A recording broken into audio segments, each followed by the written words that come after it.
Tu te réveilles fatigué, peu importe combien d'heures tu as dormi. Ce n'est pas un problème de sommeil, c'est un problème de biologie, et personne ne t'en a parlé. Dans les prochaines minutes, je vais te montrer 4 mécanismes que la plupart des gens ignorent complètement. Pas des astuces, des processus biologiques réels. Si tu comprends ça, tu vas enfin savoir pourquoi tu es épuisé et quoi faire, et reste jusqu'à la fin. Parce que le 4e mécanisme est celui que personne ne mentionne, et c'est probablement le tien. La plupart des gens pensent qu'une nuit de rattrapage suffit, dormir 10 heures un samedi pour récupérer la semaine. Ce n'est pas comme ça que le cerveau fonctionne. Il y a une molécule qui s'accumule dans ton cerveau pendant que tu es éveillé. Elle s'appelle l'adénosine. Imagine-la comme une pile de briques qui monte heure après heure. Normalement, le sommeil fait tomber cette pile. Mais si tu dors mal plusieurs nuits d'affilée, la pile ne tombe jamais complètement. Résultat, chaque matin, tu repars avec un poids déjà là. Ton café ne fait que masquer les briques, il ne les enlève pas. C'est pour ça que tu peux boire 3 cafés et sentir quand même le brouillard. Et ce brouillard, il ne part pas en dormant plus le week-end. Il faut des jours entiers de sommeil stable pour le faire baisser vraiment. Il y a une horloge dans ton cerveau. Elle ne tourne pas à 24 heures, exactement, plutôt 24 heures et quelques minutes. Chaque matin, la lumière naturelle la remet à l'heure. Si tu ne la reçois pas, l'horloge dérive. Progressivement, elle décale ton pic de mélatonine, l'hormone du sommeil, vers plus tard dans la nuit.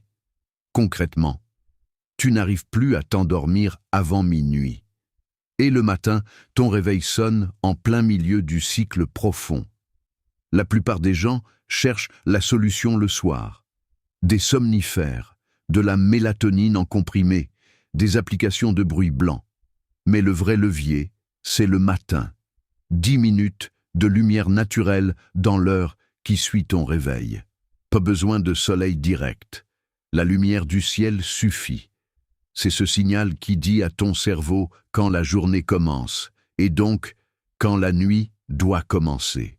Tu t'allonges. Il est 22 heures. Ton corps, lui, pense qu'il est 16 heures. Pourquoi ? Parce que tout au long de la journée, il a enregistré des signaux de menace. Email urgent, notifications, décisions à prendre, conversations difficiles. Chaque signal active le système nerveux sympathique, celui qui prépare à l'action. Et ce système n'a pas de bouton off automatique. Il faut lui envoyer un signal inverse, délibérément. Le problème, c'est que la plupart des gens font exactement l'opposé le soir. Scroll sur les réseaux, séries à fort enjeu, actualité. Autant de stimulations qui maintiennent le système en alerte. Ton cerveau ne distingue pas un danger réel d'un danger à l'écran. L'attention dans une scène de film, c'est de l'attention pour ton cortex. Ce n'est pas une question de discipline, c'est une question de biologie de la descente nerveuse. Elle prend du temps et elle nécessite des signaux spécifiques, pas l'absence d'activité, mais une activité qui dit « c'est calme, c'est sûr ». Voilà le 4e mécanisme, et c'est probablement celui qui te concerne.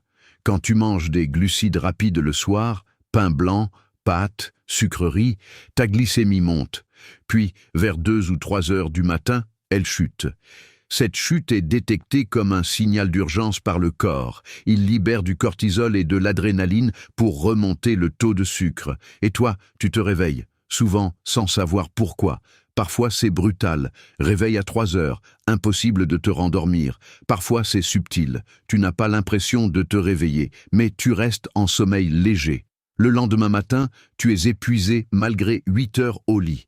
Ce mécanisme est rarement évoqué, parce qu'il n'y a rien à vendre pour le corriger. Il suffit d'ajuster ce que tu manges le soir. Pas de régime, pas de supplément, juste une assiette qui évite les pics. Protéines, légumes, glucides, lents si besoin. Un changement de 3 jours peut modifier profondément la qualité de ton sommeil. Voilà ce que tu peux tester dès demain. Pas les 4 en même temps, Commence par un. Le matin. Expose-toi à la lumière naturelle dans l'heure qui suit ton réveil. Ouvre une fenêtre, sors 5 minutes, mange dehors si tu peux. Ce seul geste peut décaler ton endormissement de 30 à 45 minutes vers l'avant. L'après-midi. Évite la caféine après 14 heures. La demi-vie de la caféine est de 5 à 6 heures. Un café à 16 heures, c'est encore la moitié dans ton sang à 22 heures. Le soir, remplace un soir sur 2 une série à suspense par quelque chose de moins stimulant. Lecture, podcast calme, conversation, musique. Pas parce que c'est plus vertueux, parce que ça envoie un signal différent au système nerveux. Le dîner. Si tu te réveilles souvent la nuit, observe ce que tu manges le soir pendant une semaine. Remplace les glucides rapides par des protéines et des légumes. Observe si tes réveils nocturnes changent.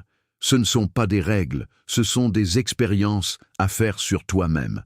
Ton corps est le seul laboratoire qui compte. Maintenant, les pièges les plus fréquents. Première erreur, traquer le sommeil de façon obsessionnelle. Les montres et applications peuvent augmenter l'anxiété autour du sommeil. Si tu regardes ton score toutes les 5 minutes le matin, tu crées du stress supplémentaire. Utilise ces données comme information, pas comme verdict. Deuxième erreur, compenser avec du sommeil le week-end. On l'a vu, la dette ne se rembourse pas en 2 nuits. Et dormir jusqu'à midi le samedi décale ton horloge pour toute la semaine suivante. Les horaires de lever réguliers ont plus d'impact que les horaires de coucher. Troisième erreur, chercher la solution magique. Il n'y a pas de supplémentation qui remplace un environnement de sommeil correct. Chambre fraîche, obscurité réelle, bruit minimal. Ces paramètres physiques ont un effet documenté bien supérieur à la plupart des compléments. Et la quatrième erreur, la plus répandue.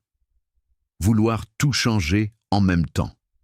Tu modifies l'heure de lever, le dîner, les écrans, la lumière du matin, et tu prends 3 suppléments. Tu ne sais plus ce qui fonctionne.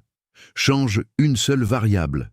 Observe pendant 10 jours, puis passe à la suivante. Si tu es arrivé jusqu'ici, tu sais maintenant des choses que la plupart des gens ne savent pas sur leur propre corps. Tu sais que la fatigue n'est pas une fatalité, tu sais qu'elle a des causes précises, des mécanismes réels, et tu as maintenant les leviers pour commencer à les modifier. Sauvegarde cette vidéo, pas pour plus tard, maintenant, parce que dans une semaine, quand tu commenceras à changer une habitude, tu voudras revenir sur les détails. Et si cette vidéo t'a appris quelque chose que tu ne savais pas, dis-le en commentaire. Ça m'aide à savoir ce qui est réellement utile pour toi.